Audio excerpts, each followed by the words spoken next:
Hey, you guys, and welcome back to another episode of the You're Not Done Yet podcast, where your purpose is just moments away, and I am here to help you get there. So, guys, today I have a special guest, someone that I went to the best HBCU with. We were in the same program and is connected from day one. I'm so excited to have her on the show today, and we're going to be talking about our stories of post-grad depression. And we just pray that it helps someone out and just motivates them that, you're not the only one who went through that. It's other grads that go through the same thing, and it's just giving you the tools and the help to just make it through that next step and just let you know that it's okay. So without further ado, our guest is Miss Aniah Jackson. Aniah, please introduce yourself to the You're Not Done Yet podcast. Yes, I'm so excited to be with you all today. I am Aniah Jackson. I am a graduate of the best university in the whole wide world, Florida Agricultural and Mechanical University. And such as Gigi, I did go graduate with my bachelor's in public relations from Florida A&M University out of the School of Journalism and Communications. And I'm so happy to be here. I currently do work in corporate America through Citi, and I also am an entrepreneur. So I have an events and also marketing company as well. So I kind of do a little bit of everything. But I'm so excited to be here today and kind of talk about my journey and really trying to show different tips on how can people, survive post-grad and not slip into post-grad depression. If they are, how can they find themselves out of it? So I'm super excited to talk about that today. Yeah. So honestly, I really just want to jump right in. I would say for me, I guess the biggest thing was knowing that walking across that stage in 2018, that I don't have a job. Yeah. I don't have a job. So, thinking like, okay, I went to school, was in the entertainment, PR field, did the internships, did the red carpets, did it. Yeah. But I don't have nothing to show for it. So it's like, you got to save face when you graduate, because everybody's like, well, what you doing next? What you doing next? That's it. Girl, I don't know. I just been applying to all these jobs, and I just pray that somebody call me back. I feel like I have the resume, but absolutely. I'm getting the interviews. That's it. But I'm not getting hired. I'm not getting hired. I'm not getting hired. So where's the disconnect? Because we have that notion that you go to school for 4 years, you come out, you get a job. Absolutely. But that's what they tell us. Okay. But they don't tell us the whole thing. Yeah. I'm talking about the journey. Let's start there. They don't tell us that. Because let's just be real. We had the same experience. We went to FAMU. We were both in J school. And, when you're in J school, you want to be on TV, you want to work behind the scenes of TV. You either want to work with the music artists or the movie stars. You want to be in some facet of entertainment, right? Absolutely. You want to be in some facet of entertainment. So you're thinking, well, I have to go out here and make myself known.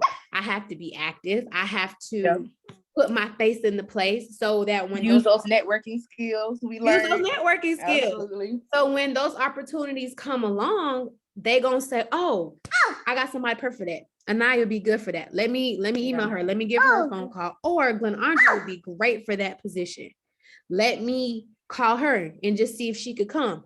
And 9 times out of 10, I'm gonna drop what I'm doing. I'm gonna come because it's an opportunity. It's an opportunity. It's about the opportunities given. It's the opportunity. Yeah. But I ain't gonna say unlike most of us, but like most of us as J school grads, we had to go chase those opportunities. Definitely. We had to go make those opportunities. So my question is to you, like, what was your thought walking across the stage in 2018? What was it like going through Aniah's head? Like, it's about to get real. It's about to get real. What were your thoughts? Wow. When I think about 2018, it came so quick. Graduation came so quick. And I was just like, okay, I'm about to graduate. I'm hearing all these people getting job offers. I'm hearing at this point people having competing offers for, salary range positions. And I'm like, okay, God, what mine? I was looking up post-grad internships, getting interviews. But like you said, I mean, I wasn't getting callbacks. I'm applying for jobs, not getting callbacks, or, getting the job. I will at least make it to some interviews, but really I say in the professional world in public relations, no, I don't even know if I was really even applying to directly to public relations. I was at a point, I was just like, I need to find something. Put me somewhere. I just need to get somewhere. Right. So honestly, my initial thought was, I could tell you, I went through, how they say sometimes, and I know this is so deep, but they say it's different points that you feel as you go through death, as death approaches. You go through the grief stage, the content stage. Okay, so I feel like that's exactly what I went through. Yeah. All the way from graduation, definitely starting off with the realizing, oh my gosh, I do not have a job and I'm about to graduate. Yeah. I'm gonna walk out of here, and I'll never forget. I had this big idea at my graduation party. I said I wanted to do a reveal of where I was going to get a job at and what city I was about to move to, because I said I was not coming back home. Right. And to only realize that all of those plans were completely out the window. That was nothing, I guess, that God had for me. Yes. And that's a whole nother story, but it's just to the point where I did not know. I felt, like I said, I went through those stages of grief. I kind of felt like, okay, what did you do all these years? Did your work pay off for you? Mm-hmm. What did you do? People said that you were great, but you thought you were great, but what did you really do? And then you're starting to think, like you said, people looking at this point, because the ones, who they saw doing stuff in school are the ones they expected to see popping out with big opportunities, landing at places, and with that weight on your shoulders, and then also the weight of the people who probably don't want to see you succeed because they know how hard you worked to get where you were. Right. It was just dang, I got all these people looking at me. I got myself counting on myself. Right. But I just had to really realize, hey, I just have to let it run its course. But I definitely can say I was not prepared at all for post-grad.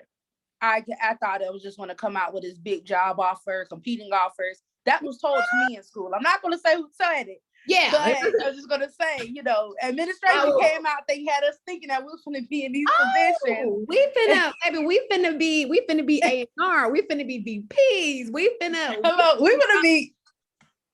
be finding the talent. We finna be head of PR. Exactly. We finna do PR.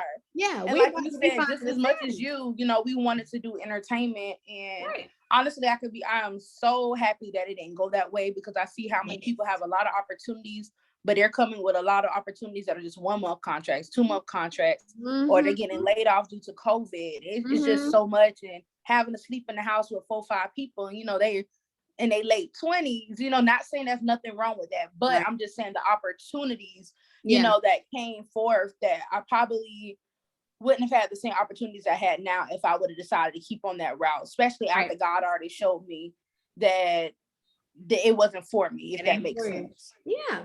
And honestly, it has so much to do with, I was just talking about this, your vision versus God's vision, right? Yes. So I'm going to be entertainment PR. I'm going to be on the red carpets, having my talent, walk the floor, take the pictures. I'm going to be doing the whole shebang. The whole shebang. And you really believe that. You really sit up there and be like, okay, I just know I'm going to be great. I know I'm going to get these big opportunities. Yes. I had all these internships. There's no way it's not going to happen for me, right? There's no way that's going to happen. That's not going to happen for me. But then literally, I think my parents would say something that always aggravated me during the time of post-grad. And it was, you're going to see the real world. You're going to see, I'm like, I lived it. College is the real world, which it is. Right. College is the real world. But I have to say, when you really get on your own, when there's no more college, when there's no more cafeteria to feed you, it's no more just, dorms just keep you safe. Your student, your student loans pay for the place you living in. Now it's you having to pay for where you living. Yes. Yes. It's a lot different, and the real world really sets in. Where you're just like, wow, what do I do? And sometimes you go through that phase of, okay, do I give up? Yeah. Or do I keep fighting? Do I keep fighting? And it's crazy because I just remember we graduated in December. So I just remember like 2 months before, like I'm just applying to all these jobs, and I'm just like you. Yeah. It wasn't even PR. It was just something like somebody got to hire me somewhere, right? And so it's like I'm applying for jobs in Atlanta, wasn't getting no callbacks. Was getting callbacks, but it just wasn't for jobs that I wanted. Applying for jobs in Texas. It was okay, but that's probably not where I was supposed to be, right? And then started applying for jobs at home. And it's just like, well, dang, like nobody don't even want to hire me in Tallahassee. Like, what? Like, what's going on? And you know, you'd be like, Tallahassee, come on, Tallahassee. Listen. But my whole thing is, I was just like you though. I do not want to stay here. I do not want to stay here after I graduate. Like, I'm supposed to be getting like the big stuff. Like, I'm supposed, like you said, I'm supposed to be revealing where I'm going. I'm supposed to be like, hey, y'all. We going, you know, I'm gonna go to LA. That's where I'm going. I'm headed to LA. I'm working for such and such big stars, you know, but that wasn't my path.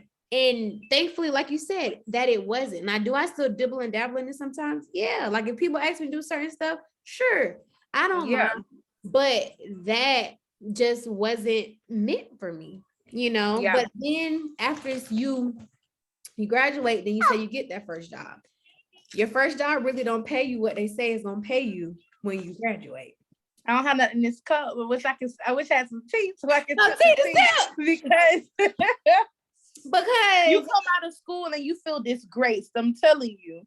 And you know, everybody's situation is different. Some people may watch this and be like, I can't kind of contest to them. You know, I did have a job, but it was something that you still probably felt like whether or not you got into a job, you did have that job offer, and it was a great job offer, and you took it and you realized, oh snap, this is not even what I like. What I wanted to do. This is not even what I want to do.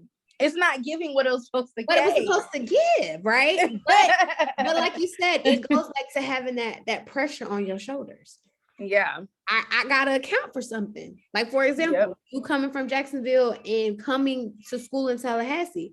Okay, I've been up here for 4 years. And like you said, what do I have to show for it? What do I have to show for it? And you know, I did have family members that, I'm not saying they were anti-college, but you know, they believed in getting your base degree.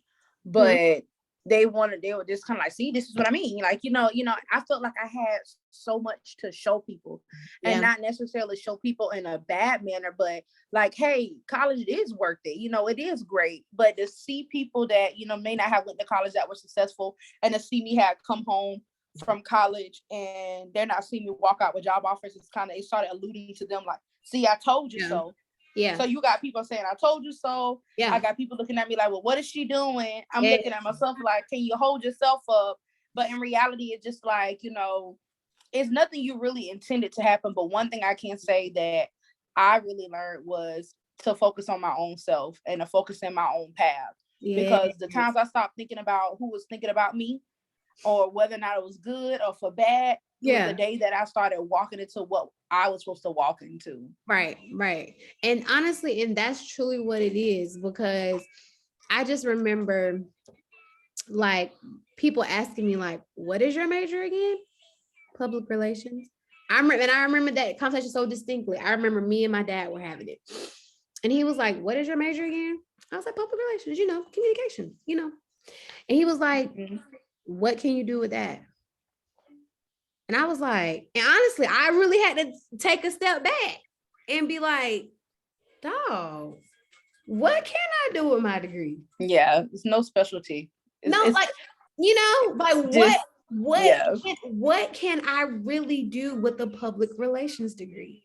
And when I tell you, that conversation kind of got to me a little bit because I got offended, because I just was like, so you pretty much telling me that what I was going to school for ain't worth nothing. You get what I'm saying? In that moment, that's how I felt. But when I look back on that conversation, I'm like, no, it was just an honest conversation that you just weren't ready to have. Ready to have, you know, because I just remember him saying like, well, you know, if you got a degree in criminal justice or if you got a degree in nursing, you know, medicine, you got an automatic job. Like, it's always jobs in there. And I'm just I've heard that 1,000 times. And I'm just like, but that just wasn't my calling. That wasn't my calling. I mean, I always tell people all the time, you know, if I was a nurse or something, I'll be in jail somewhere because I probably done injected the wrong serum. It's not for me. Something. And I wasn't going to go through that many more science classes. You have to know, like, what's for you is always for you. Always. And I think that, and no matter who says, like you say, father, mother, cousin, grandmother, nobody, you have to know that your path is your path. And I can say it's a lot of great things that I did learn from graduating with our public relations degree. I mean, to the point where it's a lot of transferable skills. The fact that we are literally, I feel like we're born communicators. Not everybody knows how to communicate, but I feel like a lot of us, we can communicate. We can communicate effectively. And that was my whole thing. And that was my whole thing. Because my first job out of college, I was a membership coordinator. Now, worked in customer service, you know, my whole college career. But I was like, well, what does working in customer service have to do with being a membership coordinator? Like, you know, like, what is it? But I just remember my executive director telling me, he just was like, I'm not my executive, my chief of staff. He just was like, you just have a real niche with people. And I'm like, huh? He was like, you have a real niche with people. And he just was like, and if you're starting to like question what it is that you're supposed to be doing, it's people. People cling to you. Like, it's easy for you. Like, you don't get nervous around people. And I'm like, no, like, it's regular people. Like, people are regular people. It's a conversation, but that's a gift. It's not something that's learned. It's not something that's programmed into you. That's a gift. That's a gift. And that's why I feel like people have to realize, like, don't shy away from your gift. And especially when you're in college, like, do not shy away from your gifts. Like, allow your gifts to make room for you. Allow your gifts to make room for you. And so just kind of fast forwarding a little bit. So when did you feel like going through post-grad? When did you feel like you hit rock bottom? Like, when did you feel like you just was like, you know what? Like, I'm over this. Like, I don't care no more at this point. Like, you know, whatever comes. And if it don't come, like, it is what it is. Like, I'm just tired. Like, when did that point come? Oh, I know. When it got to the point where I was just applying for regular call center jobs and I couldn't get a call center job. I was like, with a college degree. Call center? Yeah. To get a call center job. Yeah. That's when I was like, okay, rock bottom. Like, I can't even pull regular jobs. Yeah. And honestly, it all goes into kind of what I end up going into, which is workforce development, really understanding the positions that you're applying for and what are you putting on your resume and how to finesse your resume. It's just truly, life is nothing but a big finesse to me.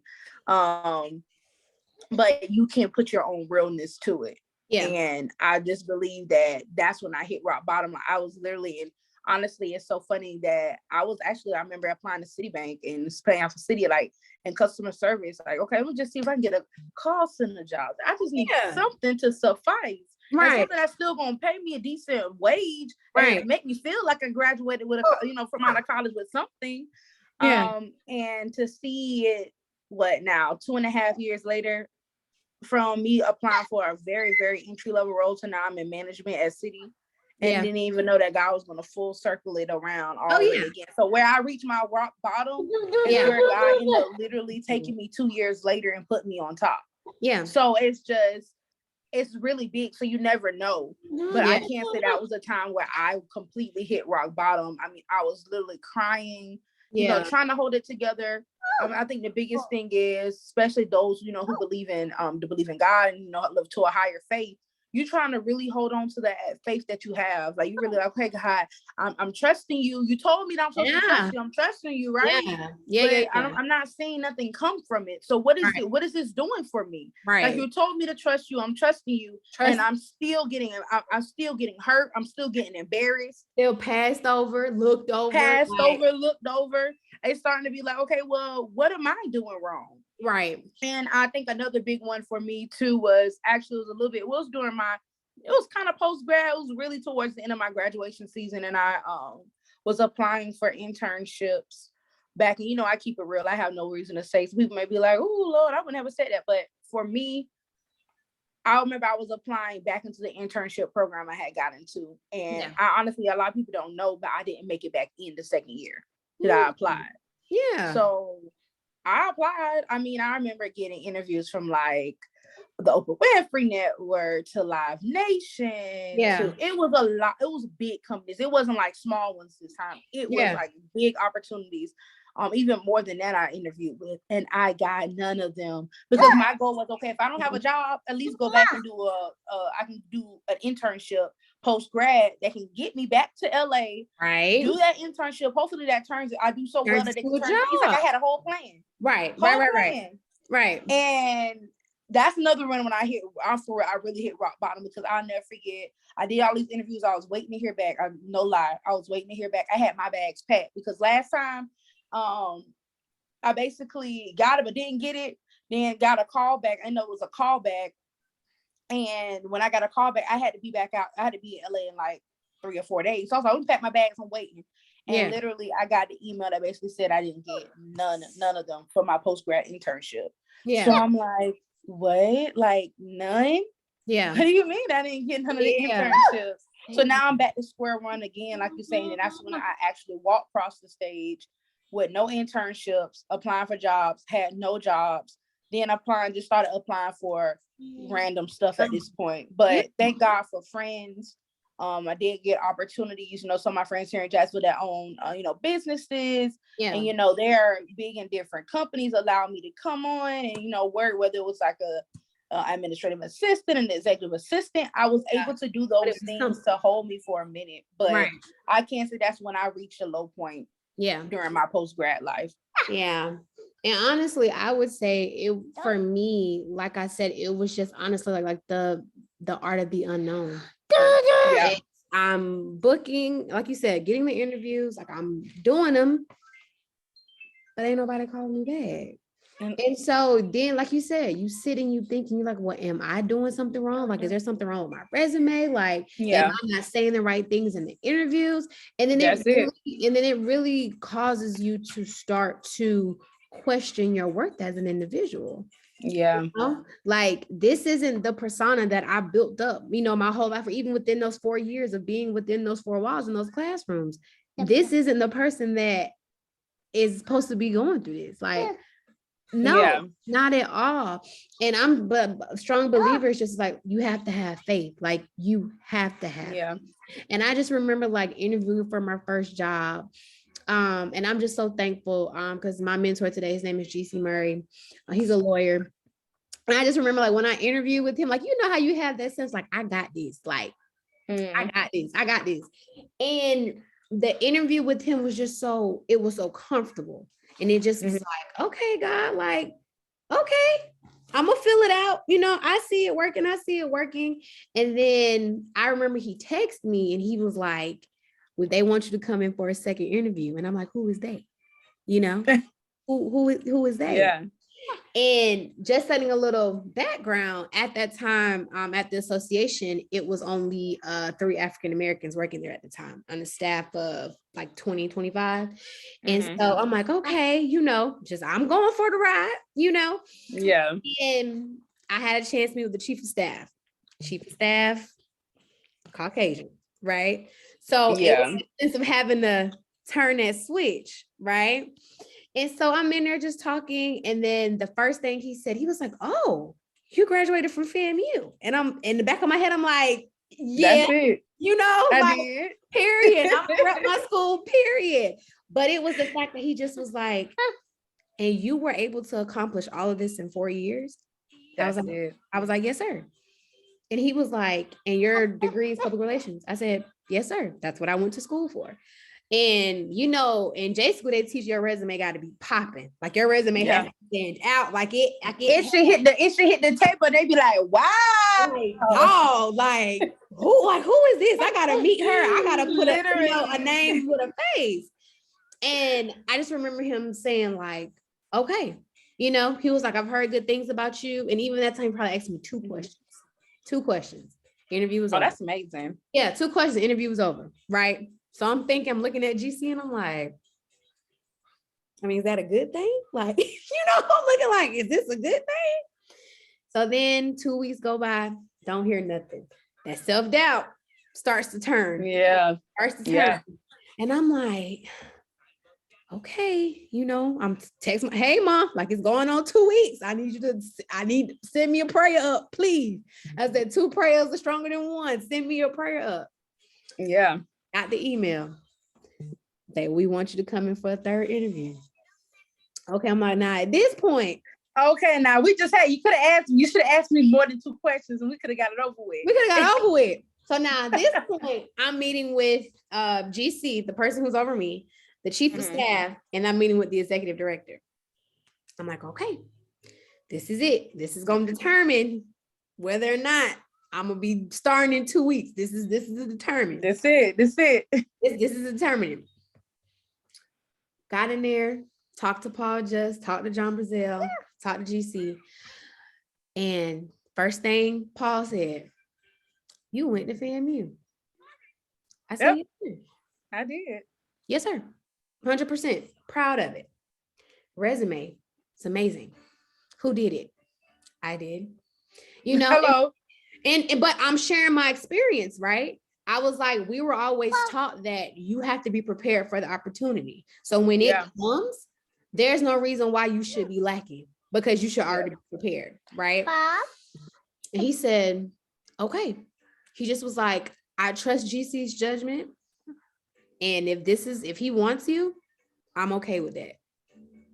Done with the interview, right? So in my mind, I'm like, okay, all right, this looking good. All right. Okay, looking good. 2 weeks go by. Ain't heard nothing. 3 weeks go by. Oh Lord. Look, 3 weeks go by. 3 weeks go by. I ain't heard nothing. Get a call from GC. And he says, welcome to the FJA. That's just as plain as he said it. And I'm like, and my mouth just dropped, right?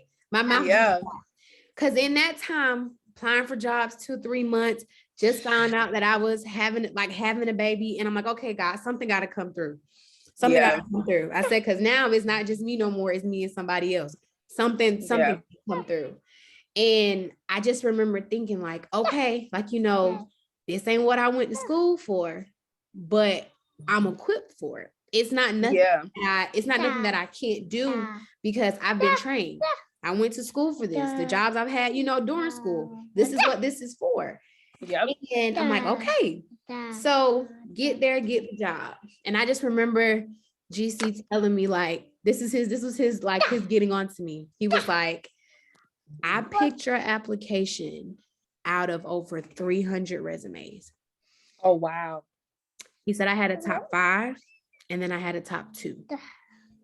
And he was like, and when I met you, when I talked to you, when I got to know you, he was like, there was no other choice. But the fact of him being a young professional himself and an African-American professional, he just was like, but why wouldn't I give you the opportunity? Why wouldn't I give you that chance? That's it.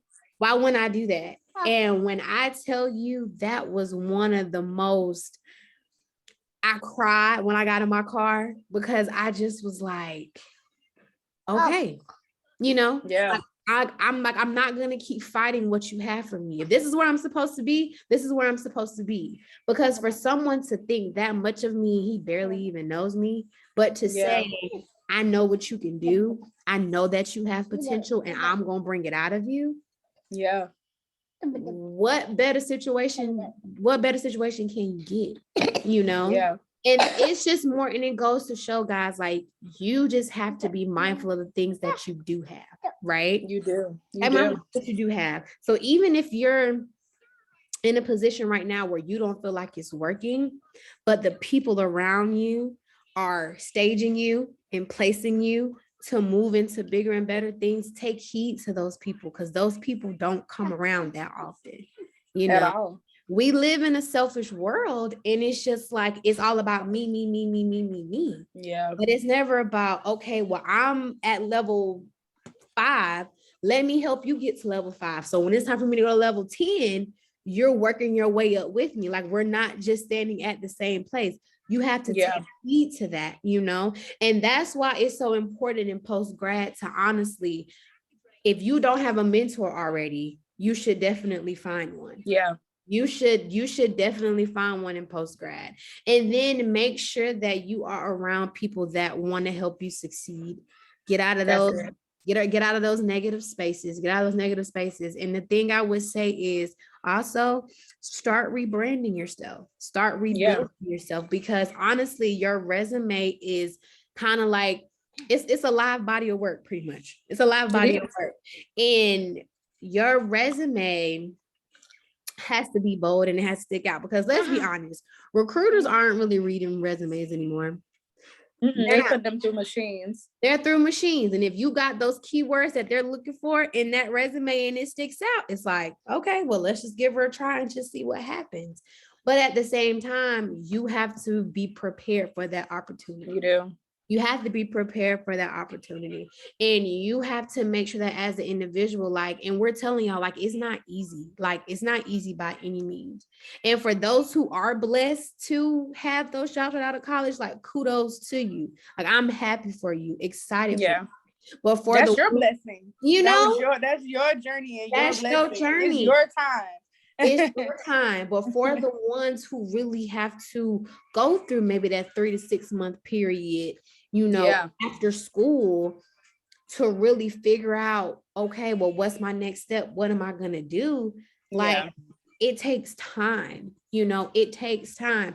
And also, I kind of feel like it goes to show that what you think you're meant for, what you think you're supposed to do, it ain't what you're supposed to do. It's not what you're supposed to do. I can tell people that all the time. You think, I just look at people and they be like, yeah, because I know I'm going to do this now. I'm like, okay, you really don't know. Don't never knock it till you try, because you never know where you may end up going. You never know. You just never know. And like, even to hit to the point for like those that are, you know, looking or have gone through post-grad depression, and like you said, in the importance of rebranding yourself and everything, one thing I can say is once you graduate, you are now a graduate. You're no longer a student. Not at all. You may be a student in your own right because you always have things to learn. But in reality, you're no longer a student. So when you start to apply for jobs, they aren't going to feel sorry for you because you just graduated from college. Because guess what they're going to say? They're going to look at you and they're going to be like, well, what did you do in college? What helped you get here? Like, you should already have some level of experience, understanding of different things, because you are no longer, they are not going to treat you like someone in college. And like, oh, they're in college, you know, they're still learning. That mindset of people once you graduate is null and void. They're treating you like a regular person that may have been looking for a job for 20 years. Okay. You know, that's how they see you, whether or not in your applications are not in the track with other post-grads. You're in a track with post-grads, people that's looking for jobs, who's been in management. You, like you said, over 300 people was for the last opportunity that you had. So my thing is, you are now an adult. You are now walking into rooms and having to fight against a bigger crowd. And I think also it kind of goes all the way back to college. You cannot lose yourself in college just because you may be known on the campus. You see it as a campus full of thousands of people, and you may see, oh, I'm this big time, but where's 1,000 little people there? The world is a bigger place. And the amount of resumes you try to put into these different systems, it's 1,000 more to trump. 1,000 more to go. Be honest. It's always someone better than you. Always. But it's when your opportunity comes, but you have to make, like you said, you have to be ready when your opportunity comes. And you have to bring yourself post-grad. Like, and the real question that I would tell you to do is to ask yourself, who am I? What am I called to do? And one of the things I used to share, because I just actually came from out of working in workforce development. So I help young adults find their passions. I help young adults talk about, you know, the things that we're talking about, maybe not post-grad, because some of them haven't went to college, but I talk to them about what is your next goals in life. And one of the videos I love to always share was like, what's your why? And I actually figured this out from when I was at FAMU. You have to know your why. If you cannot answer what's your why, then maybe you don't even need to apply for nothing right now. You need to sit down and think about why. Your why could be for you. Your why could be for your family. But ultimately, it really does need to be for you. I tell people that. But understanding why you're doing something or what you're doing, who you're doing it for, is going to help you along. Because when those times when you're feeling down and out and you're like, okay, this post-grad is kicking my behind, you're going to think back to your why. Why am I doing this? Why should I continue to fight? So that's one thing I would say. And honestly, too, that's one thing that I had to, like you said, what's my why? Because it's like, in school, yeah, like entertainment all day, every day. And I'm looking at my life now. Yeah, I'm looking at my life now. I'm like, girl, you got a whole podcast. Like, yeah. Like how do we go from, working red carpets to like, okay, let me try this podcast thing. Let me right. But during the daytime, I'm literally like just communicating effectively. That's all I'm doing is communicating effectively with people. And like I said, and I realized in that I'm like, okay, well, I feel comfortable here. It's something I feel comfortable doing. I love talking to people all day, every day, whether it's taking their money or signing them up for an event. I love it. That's my thing. Yep. I can do that day in and day out, like the back of my hand. I can do that. So you have to realize your skills. You have to realize your strength. Yeah. And you have to realize where you're weak at. And I remember Dr. Huff said, or was it Dr. Hughes? One of them said it. They just was like, do not go and put on your resume that you are an expert in Excel, and then they test you on it and you say, hello. And I just was like, but you got to put the skills on there to make it look good. And then I always say fluff, but don't bluff. And you know, like, what do you mean? Fluff means fluff it up, make it sound great. But do not bluff. Bluff means you're just outright lying. Yeah. Because when you get into these people's jobs and they're expecting you to do these skills and you wondering why you keep going from job to job, it's because you're saying that you're good at something that you may not, you're still working on. We are all still working on things, but don't get on these people's job and be straight up lying because they will know. They will know. And let me tell you, as much as COVID is going on, I think the worst thing too is, and I pray for everyone that may be going through post-grad depression or have gone through it, especially during COVID. It's a lot of just COVID has mentally hit everyone. Those with jobs, those without jobs, and a lot of people lost their jobs. Yes. So, trying to apply for other jobs while jobs are already laying other people off. And I can tell you, even though like COVID, it's trying to slow down, but peak back up at the same time, we're in a crisis of inflation. Mm-hmm. And then we're in a crisis of, they're saying it's a lot of jobs, but let me tell you something. In the professional world, it's still not that many jobs. And let me tell you, people I know is still getting laid off of jobs in the professional world. So right now, it's not a win-win unless you can go be a cashier somewhere and probably get a position, but is it really what you want? Is it the pay you want to go? So like you said, that's a whole nother conversation for another day, but it's just to the point where it's a lot going on. It is. And the thing is, I want you guys to be aware of that too. Like, don't think that you're not getting anywhere because of, oh my God, like I don't have no experience, this and that. Honestly, this has to be one of the strongest times to test your faith. It's one of the strongest times to test your faith. And honestly, and you just have to be okay with that. You have to be okay with going through those nuts and those tugs, because it's gonna put you in a better position, because like you prayed for this, you cried for this, like you shut yourself off because it's like, I have to do something, like I gotta be something. And honestly, a lot of these jobs are still letting us work from home, and honestly, when I got my opportunity in Atlanta, I literally onboarded at home. Literally, I onboarded at home. And I'm just like, well, I got this good little fancy job in Atlanta, and I can't even go in the office and meet the people. Like, I can't even go in the office to meet the people. Can't meet the people, can't decorate my office. Like, I can't do anything. My office is here at the house. It's here. Same with me. I work from home, so I know, like, you just be sitting there thinking, like, what in the, like, like you say, you get this nice job, you can't even go in the office. So it's like, and that's another mental thing there, because you sitting at the house like, ooh, Lord, I come home for peace, but I didn't think I was gonna be home all day. Girl. and it honestly takes for me having to really take my lunch hour, getting out of the house, go do something like relax your mind. But I'm back in the office now, but it's just like you gotta decompress. You gotta decompress. So one thing I also want to touch on though, why do you think post-grad depression is not like either a course in college, like as an exit thing when you're getting ready to leave, or why don't you think that it's a conversation that's had regularly? Like, why are you talk about?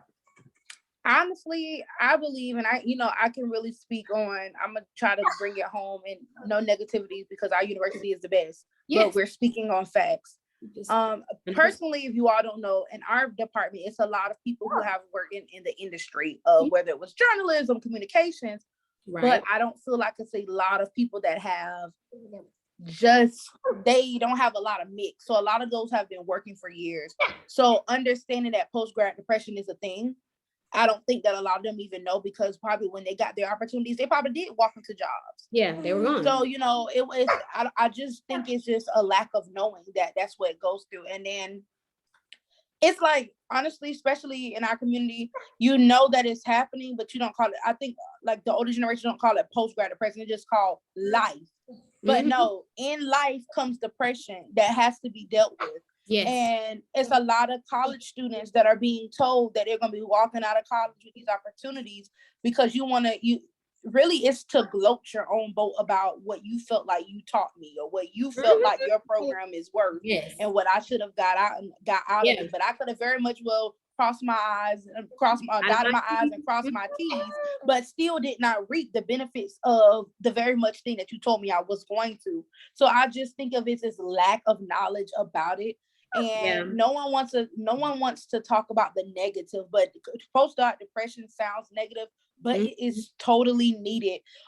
Because I mean, it's really hard. It's really hard because some people completely give up.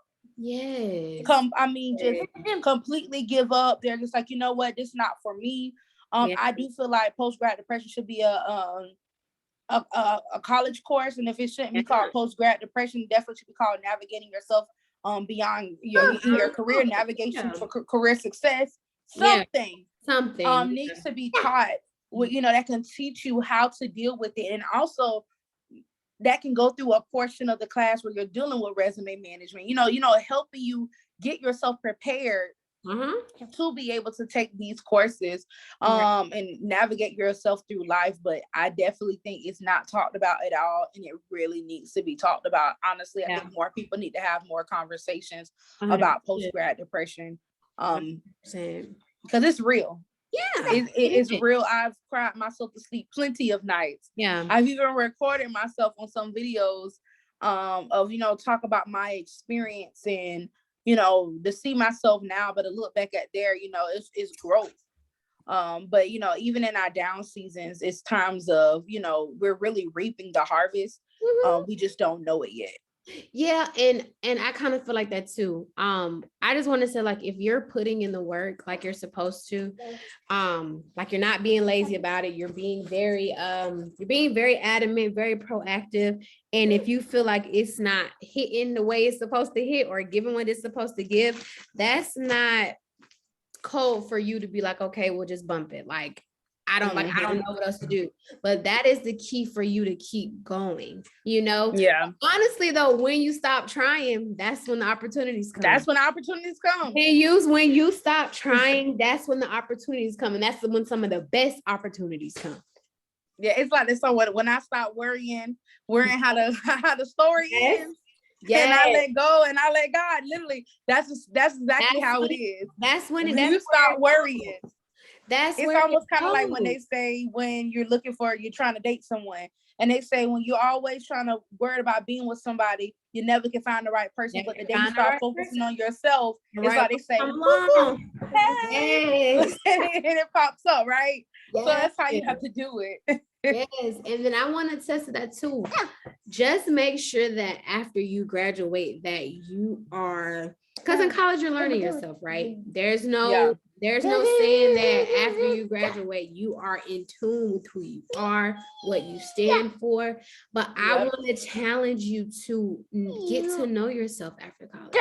Like, think about it. You've really been through 4 years. You've either, moved away from home, you've had to work for 4 years, or whatever the case may be, whatever your experience is. Get to know yourself after that. Get to know what are the things that make me tick? What are the things that make me happy? What are the things that make me feel peaceful? Because when you start that job search, you're gonna have to rely on those things to get you through until that opportunity comes. And don't be afraid to date yourself. That's what it is. Don't be afraid to date yourself. Honestly, for real. Break off them friendships that's not serving you no purpose. Break off that relationship that's done nothing but make you stress and it's toxic. Break it off. Break it off so you can start to focus on, like you said, what's my why? What's my name? Yeah. What's my entrance into the real world? What is going to be my starting point for the real world? And you have to just be okay with that.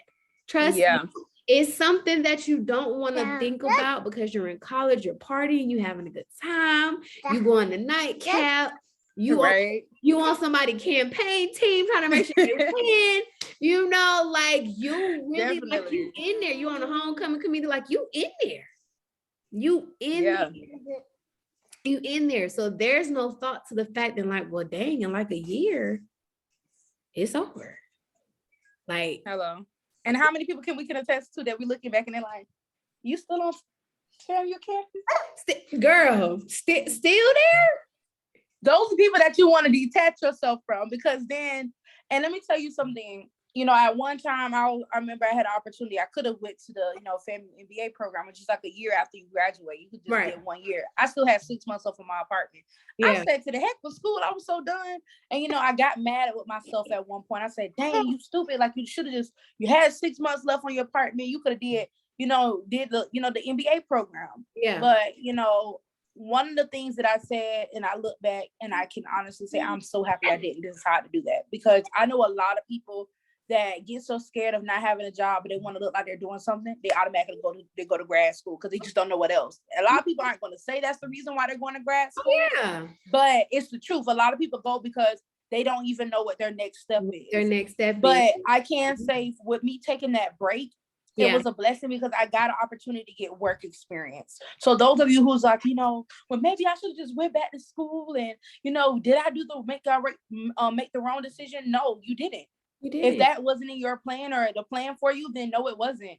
Because I'm telling you, you do have to, as much as we're talking about this, these jobs are looking for those who have good work skills and they have, those experiences on their resume. Mm-hmm. Not saying that it's not a person that will give you your first yes, because just like Andrea, just like me, we both had to find somebody that gave us our first yes. So it's somebody out there that will give you your first yes. Yeah. But at the same time, just know these people are looking for experience, and without experience, it's hard to get a lot of opportunities. And to those that are probably watching the podcast that are still in college and coming up along that term and using this as advice, I will tell you now, take every opportunity that is given to you. It's a lot of opportunities that have been open, especially due to the fact that it's COVID. So they have a lot more opportunities due to the fact that everything is in virtual. Take every opportunity. One thing I learned while I was doing an internship was, especially, and I'm just gonna be honest, especially with the people of color coming from an HBCU, a lot of us don't start obtaining internships to junior, senior year. That is too late. It's too late. It's not too late, but it's too late. It's too late. I went on this big internship, and everyone else that didn't look like me, preferably of Caucasian persuasion, that was on an internship. They were like freshmen and sophomores. So I don't know if you all know the time frame, but a time frame to be in management, they looking for 3 to 5 years of experience. 5 years. The 3 to 5 years of experience didn't say that it had to be outside of college. So if you are having people that's starting off freshmen and sophomores in college and getting internships all the way through their senior year, that's 4 years of experience. So we're wondering why they're walking straight into management positions. It's because they have that type of it. Yes. Not saying that, it's easier, for us to get it, of course we know other opportunities, but take every opportunity. And while you partying and you seeing everybody else party, you should be the one probably staying in sometime and focusing on what's your career path going to be. Yeah. Like I said, for those that are still in college, take every opportunity. It's never a dull time. I remember it was a thing called opportunist. It was a big word when I was at FAM. Like, oh, she's an opportunist or he's an opportunist. Okay, let me tell you something about opportunists. You have to know how to opportune. I know that's really probably not a word. But you have to take those opportunities. You have to take those opportunities as they come. Yeah. And those you can tell the ones who really want it. Because those are the ones that's going to fight. You be like, dog, every time I see her everywhere. I'm tired of seeing her. I'm tired of seeing her. hell, I'm tired of seeing him. But those are the people that you be. I remember like certain people when stuff was going on at the school, they was the first ones to be like, "Can I help? Can I do this? Can I do that?" It's like, okay, are you that person? Yeah. Or when you hear about opportunities that none of the students are taking, what are you doing? A lot of my internships when I first got my internships was through our own career center on FAMU campus. Yeah. And I remember they were saying how a lot of students don't even take the opportunity. I think I was the only one that interviewed for a marketing position one time. And that marketing position got me my internship in LA. Yeah. That's the internship they kept asking me about. And that was the least one I thought they was going to ask me about. Right. But that internship that I had received ended up being the opportunity that everybody kept asking me about. So I'm like, you just never know. Take every opportunity. And make it useful for you. Even those that's in postgrad, you may say, I don't want to do that. Let me tell you something. You never know what may come from it. My job in career development and workforce development, I did not see myself doing that at all. Girl, listen. I didn't even know a job like that existed. Listen, but like you said, just to think if you never would have took that trip, because the Christian is a long walk, but just to think if you never would have took that walk, to the career. And, and I did it online. Crazy thing I just went to the portal. They had a whole career services portal. And a lot of students didn't know. I don't know if that's a good thing or a bad thing. Should they know? Yeah. But should the students also know? So it's just kind of like it goes both ways. But it goes both ways. But yes, y'all, use your resources. Use your resources. And then let me tell you one more thing too. Remember we talked about this when we were texting. Do not be in competition with your classmates. Okay. Yes, that's the big one. Do not be in competition with your classmates. Y'all should be like this. If 5 or 6 of y'all are working towards the same goal, which is like me and Aniah, for example, being in entertainment, when we were in that, work together. And I remember you gave us the opportunity to go to CIE in Atlanta. And baby, when you put it in the group message, Aniah, I want to go. Put me on the list because I want to go. I always made sure I put other people on because you never know where people are going to land. You never know where people are going to land. It may be somebody that Gigi knew that can help me get to where I want to be. You get what I'm saying? And it's somebody that I know that can help Gigi get where she need to be. Exactly. So while you're worrying about, oh my God, she got an internship at BET. Like I applied and I didn't get it. So why not go to her and ask her, what did she do? What made her stand out? What made them call her back and not you? So that way, that drive and that hunger that you got to be successful, it's gonna start to turn. Because okay, she got there, I'm gonna be able to get there too. We gonna eat together. Absolutely. Don't be afraid to ask for help. And 9 times out of 10, most of your classmates are willing to help if you just take that first step and reach out to them. You know what I mean? Like, don't, for real. It's collaboration over competition, y'all. Like, y'all, it's 2022. Yeah.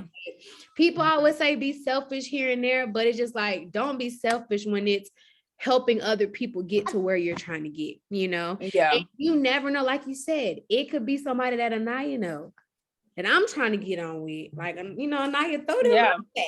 Or Aniah, hey, it's 2 openings for this internship right here. I got 1 spot and I'm only putting you on for it because you my girl. You know what I mean? But helping us get to the same place. So when it comes times like this to share our experience, it's like, we've been in the moment. We done been there. We done been doing that. And just be mindful of your, I'm trying to say this, be mindful of your post-college network too, Be mindful of that. Make sure you still keep in contact with them friends that you was in there with campaigns, or make sure you in there with your research class. Like, make sure you keep a hold of those people because you never know when you're gonna need them, like later on in life. And I'm just manifesting this, and I'm just like, well, child, like when my podcast blow up, and I need to see. I said, there ain't gonna be nothing but HBCU grads on my staff, okay? Like, I know who I'm texting, I know who I'm calling. Like, hey, I need y'all because ain't nobody gonna be able to make my stuff pop. Like, I know y'all can make my stuff pop. You get what I'm saying? Like, for real. And just be mindful. And when somebody give you opportunity that you feel like is less than, but if it's something that's gonna help you excel in your career, bite that bullet. Yep. Take it. Like, don't be afraid to take a chance because you feel like you don't know the unknown, or you feel like, oh, maybe this may not be a good step for me, but it's in your field. Yeah. It's something that you want to do. So why not take it? Seize every opportunity. Seize every opportunity. Every opportunity.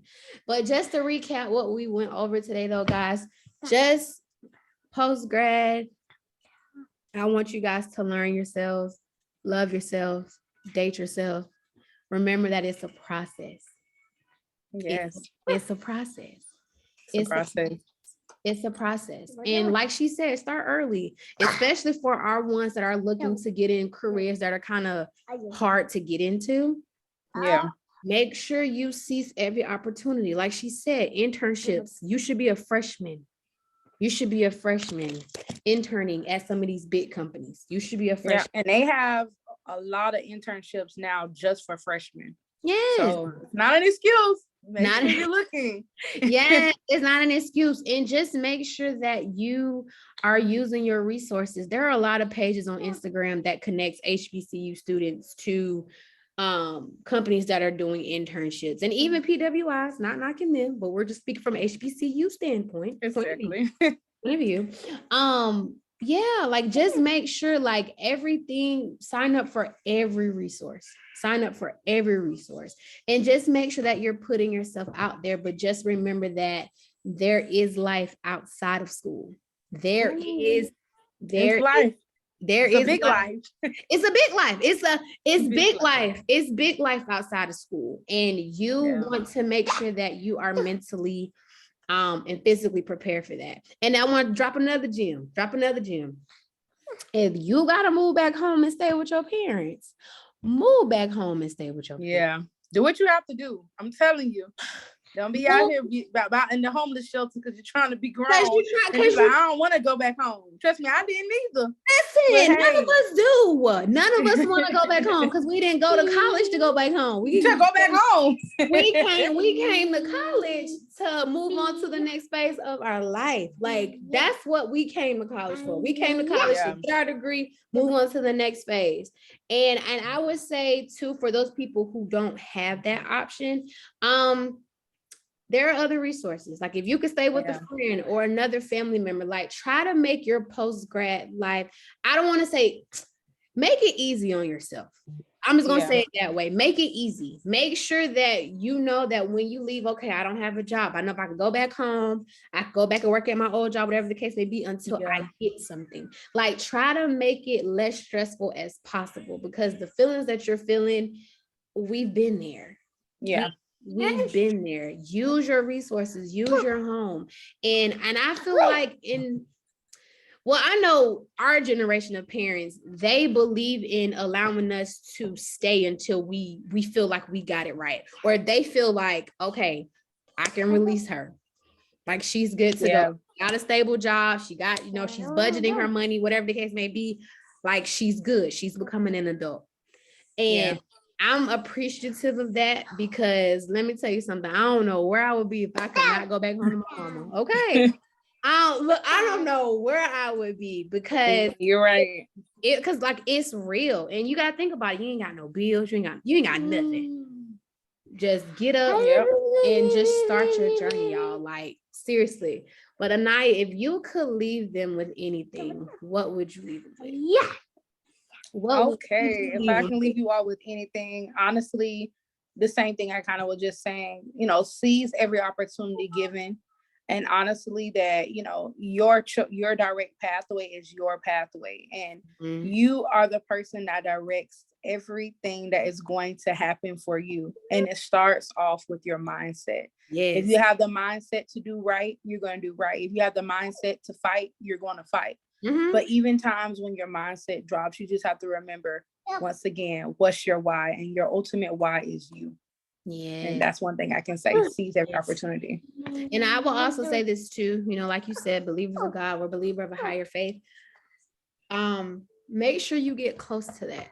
Make sure you stay close to that, because scripture, the Bible, going to church and fellowshipping and just being in his presence is going to be a great deal. Ultimately, yeah. It's gonna be a great deal, because you go into worship on Sunday or Wednesday or whenever you go to church, and the spirit starts flowing, and it's like, okay, and you feel motivated enough. You feel motivated. It's like a rejuvenation. You feel rejuvenated enough to know that I can conquer anything in this week, regardless if something happened on Sunday morning before I come to church. But I'm able to get through just enough to come back on Sunday just to be able to get it. Like, for real. Like, and I would say growing my relationship with God during that time was like one of the biggest like things for me, because I'm just like, well, I'm worried about other things, but I'm not worried about what you're telling me. I need to draw closer to you so you can let me know, like, it's okay. Your opportunity has come. I need you to be patient. I need you to work with me. So honestly, like, love yourself, love God. It's gonna be okay. Like, seriously, guys, like, it's gonna be okay. It's gonna be okay. It's already all right. It's already all right. And the thing is, and it's already done. And don't be alarmed or afraid when you have to take the road that's less traveled. Don't be afraid of that. Don't be afraid of that. Please. Because you're what? You're not done yet. You're not done yet, sweetie. You're not done yet. You're not done yet. You're not done yet. And that's one of the reasons why I started this podcast, to tell stories like this. Yes. To tell stories. Like, you never know what motivation or what love or what mind frame you get by listening to somebody going through the same thing as you, or has been through that. So that's why You're Not Done Yet is just so important to me, because it's just amazing to tell stories like this. Yeah. Like this, and just knowing that people are listening, they're getting inspired. So it's always a good thing. But Aniah, I really want to say thank you so much for hopping on this and having real conversations, as we always do. But as always, just having it in this moment, having it on camera, and just having it to where the listeners will get a chance to see, in a different light and see from a different perspective. So I really want to say thank you. And if you want to plug yourself, let the people know where they can find you. Absolutely. Well, if you all can find me on Instagram at Aniah J, ANIAHJ. And if you want to find me on Facebook, it's Aniah Jackson. And of course, because we're still talking about professionalism, you can find me at Aniah Jackson as well on LinkedIn. Yes. So definitely connect with me on LinkedIn. Definitely follow me on Instagram, and you can follow me on Facebook as well. I'm so excited to be here, and thank you so much. Yeah, no, thank you. And if you guys have any questions, honestly, after this episode, if you guys want to connect with me or Aniah, I will make sure that definitely happens. And just so we could be a resource for you guys, that's no problem at all. But I just want to say thank you guys so much for tuning in to another episode of the You're Not Done Yet podcast. So make sure you follow us on Instagram at You're Not Done Yet Pod. Make sure you follow me on Instagram at It's Andrea B. And then we're on YouTube at the Andrea B Network. So once again, thank you guys so much. This has been an amazing episode, and I just can't wait to see what else pops off in season 2. I'm so excited. But until next time.